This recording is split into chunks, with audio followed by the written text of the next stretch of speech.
Welcome to the Rooted in Random Book Club, part of the Rooted in Random Mom Lifestyle blog. Hosting today, we have Marianne and Adrienne, two of our founders.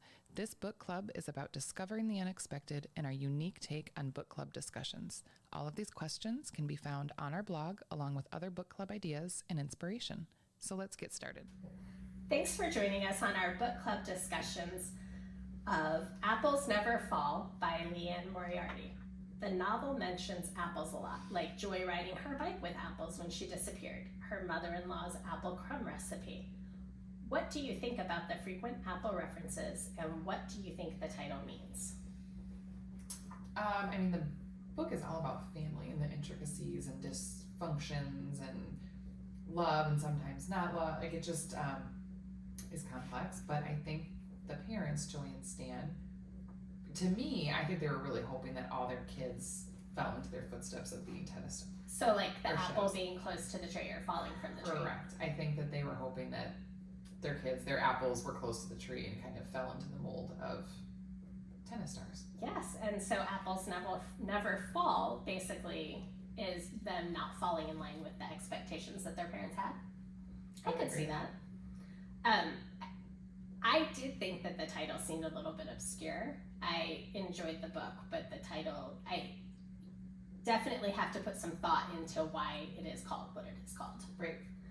Number 2, why do you think tennis became Stan and Joy's preferred sport? How did the intense focus on tennis growing up affect the children's outlook on life?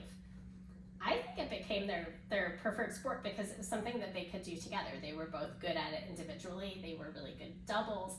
Then they had their tennis school, and that kind of took over their career and their trajectory in life, and it worked. It was successful. They were able to, Stan was able to coach the Harry Haddad, and he was one of the most well-respected tennis players in the world at the time. And I think they fully expected their children to follow in that path, to take over the school, to become tennis stars themselves. And I think it definitely affected the children though. Yep. I think, Joy and Stan identified themselves as tennis players. That's who they were. That's who they wanted their children to be. And the idea that their children would be anything other than a tennis player was foreign. That couldn't even be possible. So when their kids started going different ways, I think it just totally threw them off. It, I don't want to say it ruined their life, but maybe it wasn't the pretty picture that they had painted. No, I think so too. And the fact that there was so much competition between who played best, who was best, who, like pitting the kids almost against each other instead of creating a family bond, almost creates a division of who's good and who's not good. And they burnt their kids out. That was their life, and the kids didn't want that anymore, so therefore tennis was not going to be a big part of their lives. But I think sometimes you even see that in life today with kids, right? There's so much pressure, and it's a big topic with young kids. How much can you push them in a direction before they burn out, before they come disinterested? For sure. Number 3, what were your initial thoughts about Joy's disappearance and Stan's guilt, and did your opinion change as the novel progressed? So when I read this book, I had read the book description, which I don't always do, and there was a lot of do you think and murder, and it sounded like it was going to be very suspenseful and full of murder and maybe a thriller in that sense, and it was more of a family drama for me. And so I don't think that my opinion of Stan really changed that much, except that I didn't feel like he was a very good husband for a good chunk of the book, like them fighting and him just taking off. But I thought that that's sort of how he handled conflict, was he just checked out, right? Like when they got in fights, he would just up and leave, sometimes for days at a time, which is a whole issue. But when she disappeared, he sort of also had that same detached mentality. I think that's just how he handled conflict. I didn't think him guilty because of his behavior. I was hoping that he would have made a huge deal and declared that I didn't do this and why are you blaming me, and he just kind of sat on the sidelines. Yeah, he sort of took it in stride. Your behavior, I I didn't think you were guilty, but because you're not really fighting for yourself, maybe you are guilty. Yeah.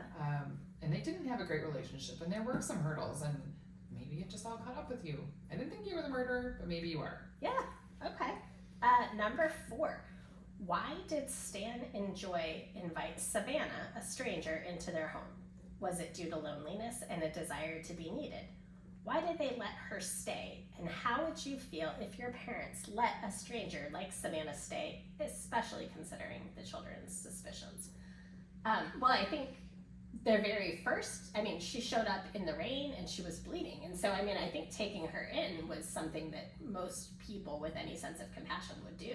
If somebody opened the door to a bleeding person standing in the rain, you would absolutely welcome them in their home.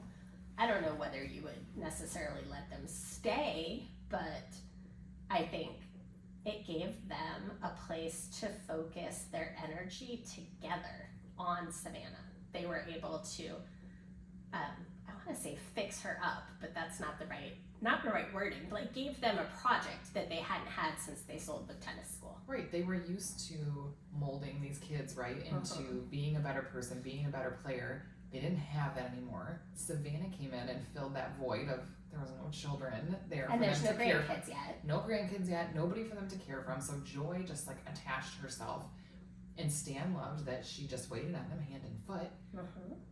But if that was my parents and we started suspecting there is something shady here, she's not telling the full truth, hell no, you do not have a stranger come live in your house like that. It's not safe. I commend them for taking care of her when she was hurt and that she was in trouble. It got weird the more integral she became in their lives. Well, and the fact that she continued to stay there is definitely almost red flag status, because where was her friends, her family? And she wasn't giving clear answers, and there was no, I think that was a very odd thing to me, that they just accepted that she was being abused by her boyfriend and had nowhere else to go. Right. And so they thought they were doing a good thing. But then it almost became, I want to say a luxury to have someone who was cooking and cleaning for them. But those were things that Joy didn't enjoy doing, and that was basically how she was spending her time as a retiree. So she was kind of resentful of the fact that she didn't want to cook dinner every night, but that was what she was doing. Yeah. So when Savannah came and took that part of it over for her, she was like, this is kind of nice. I feel wanted again. She was almost acting like Stan and Joy were her parents, though, and she was kind of taking on that role, and I think that's where it pushed the kids off, because they are, as dysfunctional as they might be, they are a tight family. Yes. And they were not ready to open up the door to another sibling who came into their life like that. No. And just took over, living in their house, in their rooms, with their parents, developing this relationship. Maybe they felt a little guilty because they didn't have that kind of relationship and weren't doing that. Savannah was an odd duck. She was, and it was definitely odd to let her stay as long as they did. And I agree completely. I am way too nosy to just accept at face value that this person is going to live with my parents without some deep insight as to why. A background check and tell me about your life and your family and where, all how the are things. You making money and supporting yourself, and are you planning on calling my parents out of that? There's. When are you leaving? Yes, so many red flags with that. Let's see. We are at number 5. What are your thoughts on Savannah's revelation about her ties to the Delaney family and feeling wronged by them? And should the family have felt guilty? That was a massive twist for me. I did not expect that Savannah was going to have any connection to any of the other people in the story. And it turns out that all of Savannah's adult, I want to call them relationships, but almost interactions with people were led by her desire for revenge, which is really messed up. It was intentional. She sought them out. It was super vengeful. Twisty. Yeah, I didn't see that coming at all. And I don't think that the Delaney family should have felt guilty, right? Because even though Savannah's parents were severely dysfunctional themselves, I don't think that it had anything to do with the Delaney family directly affecting Savannah. Stan was her brother's coach, and therefore it took her brother away and her dad away. And But I don't think that's Stan's fault. That was his job. Yeah, and remember that there was something where she came in the house and she was going to get some food. Did she take like a banana or something out of She the made backpack? herself a sandwich. Or something really. And they got mad at her. And I'm like, Yes. so maybe that was a little over the top, but it was so long ago to like hold that and then come back. Yes. Well, she was being starved by her mother. Right. And was forced to do dance by her mother, and her mother was foisting all of these opinions about her eating and her habits, and everyone that Savannah tried to reach out to as a child was just like ignoring her calls for help, which were not overt. They were, I'm hungry. Great, kids are hungry all the time. I mean, saying you're hungry as a kid doesn't mean you're being starved, right? And she was, and she is resentful and angry that they didn't want her in their home eating their food. And from their point of view, they're like, there's a kid that's a sister of, someone eating our food. That's weird. Like, it's like a child, like a random neighbor kid, like just walks into your house and all of a sudden you find him in your pantry. You'd be like, what are you doing? For sure. Yes. Especially when you didn't expect him to be in there. Would 100% So it was not don't intentional. Think that, no. And so I don't think that they should have felt guilty for Savannah's issues. Her parents should have had guilt, but not the Delaney family. No. Not at all. They didn't, No. And maybe they had some more understanding and compassion once the story unfolded and they understood where she was coming from and like, oh my God, I had no idea. But why would you? Yeah. No. Number 6, discuss Harry Haddad's role in the novel and how it affected the main character. Were you surprised when it was revealed that Savannah was his sister? So in that same line of thought, I had no idea that Savannah was going to turn out to be someone that had been sort of adjacent to the family. Right. And his role was that, the kids were never going to live up to his level of tennis. They were going to be compared to him, and that's hard. And the role between Joy and Stan as the parents of those kids who couldn't live up to him, so that strains that relationship, but also it strained their marriage because he was spending all of this time going on matches and coaching him and taking his time away from his family that Joy felt like could have been better spent with the family directly. Right. I agree. And it's like they loved Harry because he was a product of their tennis school. Mm-hmm. The whole family did. Sure. But then they resented him, right? Because he took away what they didn't have from the family and they couldn't be him. No. Maybe they could have if the dad had spent fostered time it, with them. and then the child also wanted to be that. Sure. But he was the kid and the direction and that tennis star that the parents wanted that they never got. So they loved him. Yes. But he also stirred the pot in the entire family. 100%.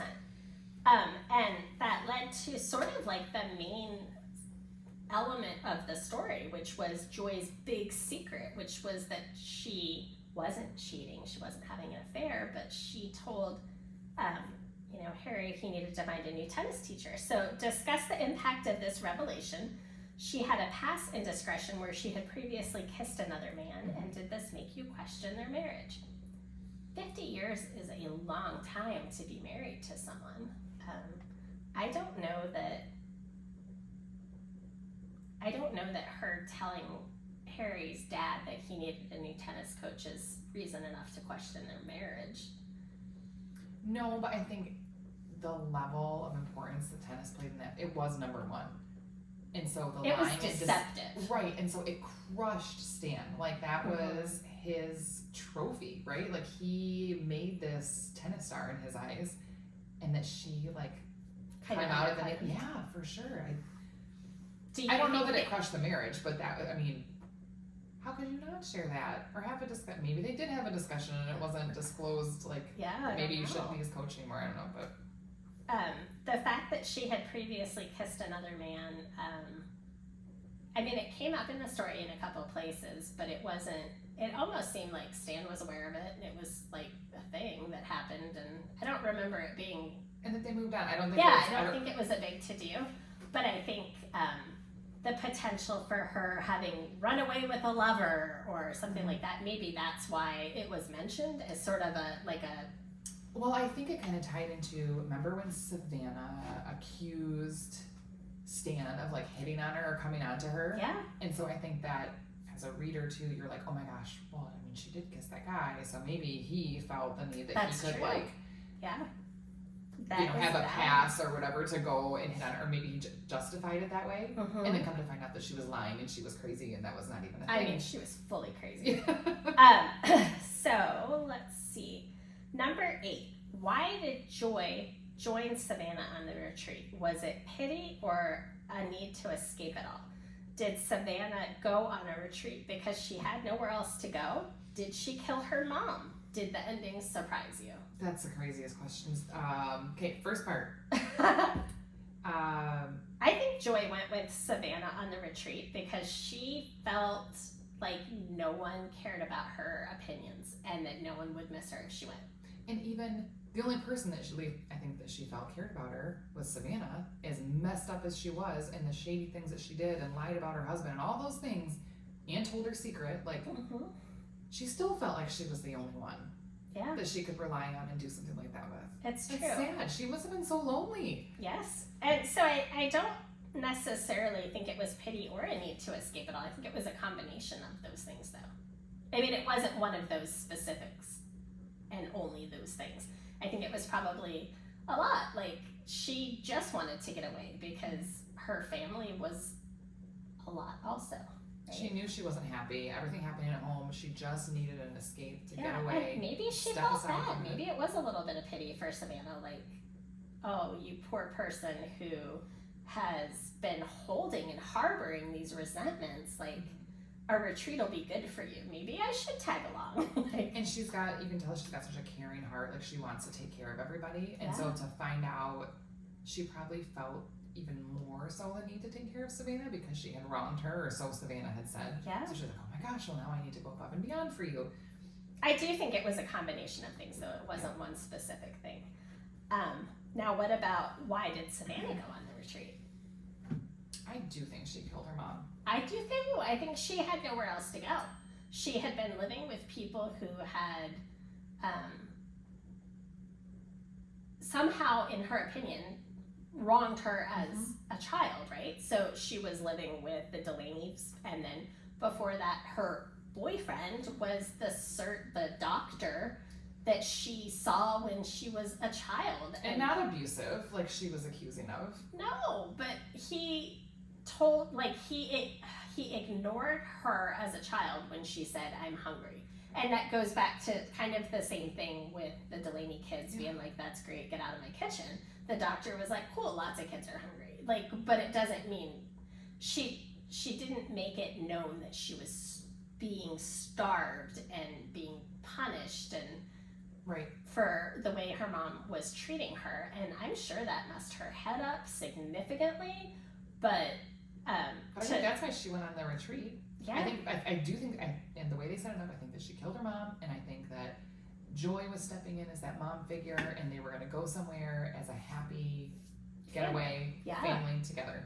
The ending surprised me. I didn't know that I don't remember earlier in the book them saying that, like, her mom had locked her in her rooms until a little bit later in the book. And then when she was like, I'm going to lock my mom in my room and leave her there. Like, that is so twisted. She's going to let her mom starve to death or dehydrate or whatever you do first. That was super very troubled. It was dark. Oh. And her mom was not a good person, but I don't know that she deserved that either. So. Number 9. Despite the family drama and Stan's near arrest, the Delaneys experience a mostly happy ending. Share your thoughts on their storylines. So we haven't really talked a lot about the Delaney children. There weren't any questions specific to them other than this. You had Troy, who was very successful and But he masked his success because his other siblings and his parents would give him a hard time. Yeah. Because he was so over the top and did all these fancy things. Very showy. Yeah, and his dad would tease him, and so I think that he tried to downplay his success. which is weird because all his parents wanted for him was success, but it was a different kind of success, so therefore it wasn't accepted. Yes, it's very, very twisted. And Amy was very much the free spirit of the family, and probably the one that I resonated with more. She was like, Sarah, but couldn't hold down a job and was just kind of all over the place. Yeah. But she seemed, definitely flighty, but also kind of loving and a little bit similar to her mom that way. Yeah. Brooke was what do they call her, the physiotherapist? Yes, so she to me was the one putting that on the front. As much as they pushed that onto Troy, she was putting on the successful front when in reality her business was crumbling and her marriage fell apart, and she had, was suffering from all those migraines, and so I think her mom really tried to overcompensate for that since it was overlooked for so long in her childhood. But yeah. in Logan, I'm trying to remember his character. He was kind of the bystander, right? He was. Yeah. He wasn't. Yeah, he was kind of like just there. Yeah. And a little, I want to say, jealous of his brother's success, but he was the one who was going to have the relationship, and that fell apart. Yeah. And Troy, his ex wanted to use the embryos to have her baby, which then in turn gave Joy her grandchild. That was definitely a different storyline, and threw in some additional characters that you didn't really know a whole lot about. There were a lot of characters in this book. That was an interesting storyline, and I do think it'll be kind of cool to see how it plays out when the baby's born with his ex's new husband, and how that will work at family gatherings, right. And how active they are able to be in the baby's life. Yeah. Okay. Do you have more on that one? Well, I was just thinking, it's a nearly happy ending. Yes. The question was, yeah. Despite family drama and Stan's near arrest, the Delaney's experience a mostly happy ending. Mm-hmm. They are so dysfunctional, but yet they're so tight. And I was just laughing. I can see their little, at Christmas. Mm-hmm. Like we had joked about before, hey, remember when we thought that Dad killed Mom? I don't know how you get past that. Do you have family therapy? Do you individual therapy? Do you have guilt about that? Like, oh my gosh, I can't believe I might have suspected my dad killed my mom, who was just away on a retreat with the crazy person that lived with her. Yeah, sorry, I wrote a so note many and it fell off, and the story. dog ate it. Yeah. That was hilarious when you guys all thought I died. Goodness gracious. And the fact that that Joy thought she had let people know where she was, right? She left a note, which the dog ate. She sent a text, but it was garbled. No one knew what she was trying to say. So there were two, she tried.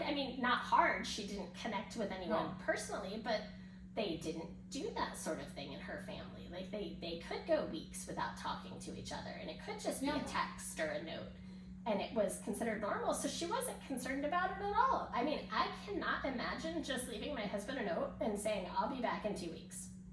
No. There would have to be conversations. And then people not saying hey, have you heard from this person? Or any questions about their whereabouts? I'm like, no, she might be dead. She might be, I don't know. With a lover? We'll see if she comes back. I have no idea. That was definitely it was a stretch of reality for me, for sure. Because that's just, I'm way too nosy in every situation in life for that to work for me. No. Number 10, real life events like the 2020 Australia fires and the COVID-19 pandemic appear in the novel. Were you surprised? And do you think this will be more common in fiction?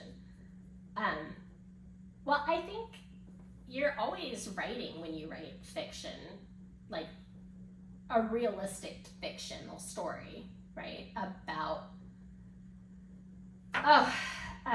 you always incorporate the time, so it gives you a sense of setting, right? Like historical fiction, you might look at World War II, and so it might take place during a war. So I think for this to take place during real life events is not that absurd to me. Well, and there's how many books are out there that you read already, right? Like that incorporate COVID into their storyline. Mm-hmm. It's there. It's It going is, to be. and it was It's going to happen. such a major life event and an important time in our history. And years from now, when people are reading stories that took place in that setting, maybe they understand the isolation that was happening. So in this story, I think COVID pandemic appears as a more as a directive as to when this happened. It's not an element in the story that's super relevant. Yeah. It's definitely floating in the background somewhere, but it could have happened. I think the story, the dynamics, and the issues this family had would have happened with or without COVID. 100%. I don't think COVID probably amplified it. Yes, because I think that's part of the time frame when they sold the business or something around that, if I remember correctly. I don't know, because it was kind of in the background for me. It wasn't high on my radar. But I definitely think that reading this story later, it gives you a setting, a realistic setting. I think that's why she incorporated it. And the story took place in Australia. So in that time frame, the Australia fires were the biggest, scariest things that could happen at the time, right? It was thousands of acres of burning happening. And then everyone was like, oh my gosh, this is the worst possible event ever. And then boom, the pandemic hits. COVID. Right. Yeah. And basically the world shuts down. So even though it's in the background, I think it's there to help provide setting. Yeah, I agree. It was there. It didn't necessarily contribute to the story. Make the book better or worse. It could have been without it, but I understand why it was there. And would you recommend the book? I would. I mean, if you like a book with lots of twists and turns, and extreme characters, I would say, their extreme personalities, I would recommend it. I would too, and I like her writing. I have read a couple of other books by her, and she's done some of her stories have been turned into movies or TV events. She did 9 Perfect Strangers and a couple of other books that have been turned in Little Lies. I'm totally not getting the names on her other books correct at this moment. However, I think it is her writing style to have some really good twists in it. I really enjoy that. Yeah, I liked it. I would recommend the book as well. So I guess that's it. Thank you for joining us while we discussed Apples Never Fall by Liane Moriarty. Thank you for being a part of the Rooted in Random Book Club conversation. We look forward to the random mix of books we will explore together. So until next time, happy reading.